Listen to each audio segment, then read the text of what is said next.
name is RENEE NGAMAU. I am a radio presenter. I have a show on Capital FM, Capital in the Morning, with Renee McBull on Mondays through Fridays from 6 till 10. And I'm a mother of two. So for me, being a mother, I think is the most incredible thing that has ever happened to me. And I think it's such a privilege to raise children and to raise little human beings that are going to go into a future that I have no business in. And I think that there's nothing more scary and more rewarding at the same time than being a mom. So I've come out to volunteer at ChildLine Kenya, 116, and keep that number because that's a great number to call if you know or you suspect that there's a child who is being abused or neglected. And this is such a great opportunity for me and a great privilege as well. I think that to be able to highlight what we are doing to ourselves and to each other in our society, the abuse that is going on, the neglect that is going on, the sexual assault that is going on in this country towards children, particularly when it comes to periods of unrest, such as political periods where we're going into an election, I think is, for me, it's a great privilege to be here, but also it's really sad. My prayer, to be honest, is that there will be a day that in Kenya we will not need an institution like ChildLine Kenya. But for now, we do. And we need everyone who can come out, to volunteer, to donate. And that's why I'm here today. There is a number that you can call to get help for yourself as a child, for a child who you suspect or you know is being abused or neglected. I didn't know that this number exists. And so just learning that this number exists was great. So it's 116. And whatever your network is, if you dial 116, and you give them a call, there's a counselor who is at the other end of the line, and they will pick up the phone, they will take down your details, they will take down the child's details, they will offer counseling services on the spot, they will offer to send someone to remove the child if they're in an unsafe place, they will link them up with child services and the social services and with medical help and with legal help. I think this is incredible that this is available. But more than that, what I have learned, perhaps the word is, what has been real for me is to face the reality of who we are being. We say as Kenyans, as in Africans, we love children. They are part of who we are. It takes a village to raise a child, but it also takes a village to abuse a child. Because there's the child that is being abused, there is the perpetrator of the abuse, and there is an entire load of people who know that it is happening and who are quiet or who are brushing it under the carpet, not talking about it because they don't want to look bad, because they don't want to change their social status, because this child is a nobody. It may take a village to raise a child. It takes a village to abuse a child. But here's the thing. There's now a village to rescue that child and to restore that child. And I'm glad to be part of that village. I'm a mother. So even before I became a radio presenter or I became a media personality, I was first a human being and always will be. And in the same way that it takes a village to hide something, it takes a village to shine a light. But a village doesn't hold a torch to shine a light. An individual does, and a second one does, and a third one, and a fifth one, and a 10th one, and the 10,000th one does. And then this habit can no longer continue in silence.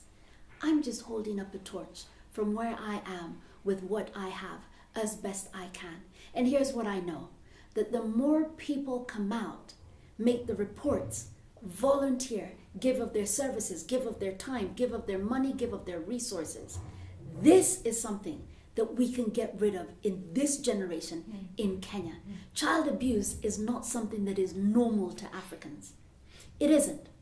We had enough traditional institutions to cater for children. This is a new phenomenon. So as quickly as we have learned this really terrible habit, we can get rid of it. But it will take all of us coming together, each one of us doing what they can with what they have from where they're at. So on the platform that I've been graciously given to the people who will listen, I would say shine a light, stop the abuse, call 116, support them, help them, donate towards the cause. Because it might not be your child you are saving.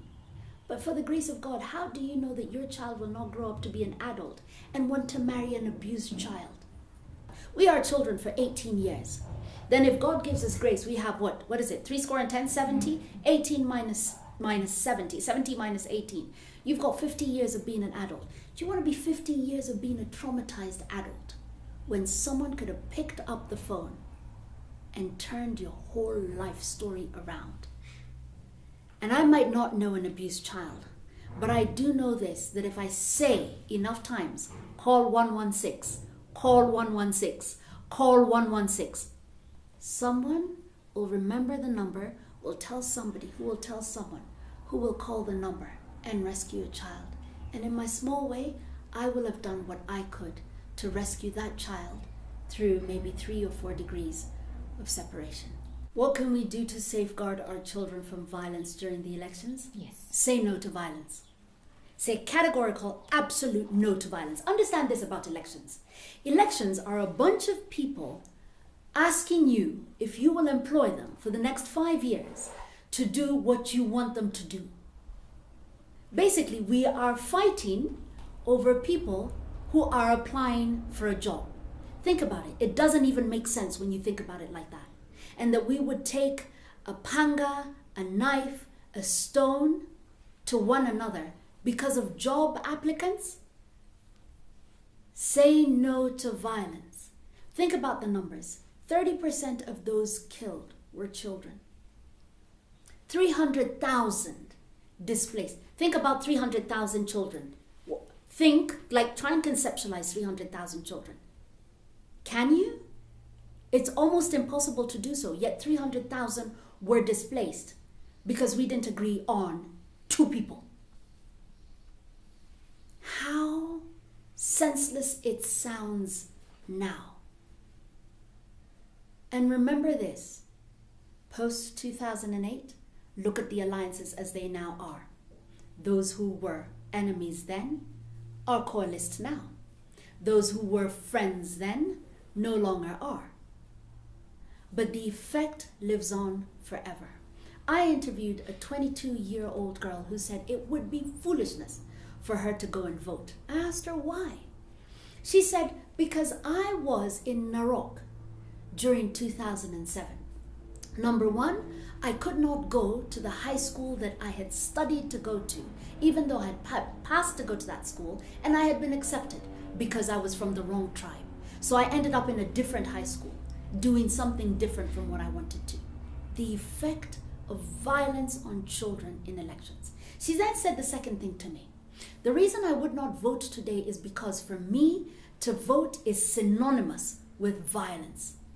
So my thing for peace is not to vote. In other words, you have taken away psychologically for her and young people like her the chance for them to choose a leader because they associate it with violence. Is it worth it? After August 8th comes September 8th and October 8th and December 8th and January 2018. The only thing is, how do we choose those dates to show up? It's one thing to go fighting for your guy, he's the one who should have won, or the other one should have won, or whatever it is. What we forget is, regardless of who shoulda, coulda, woulda, there are a vulnerable group of people who rely on no one else but us to hold the peace so that they can grow. That trauma lives on forever.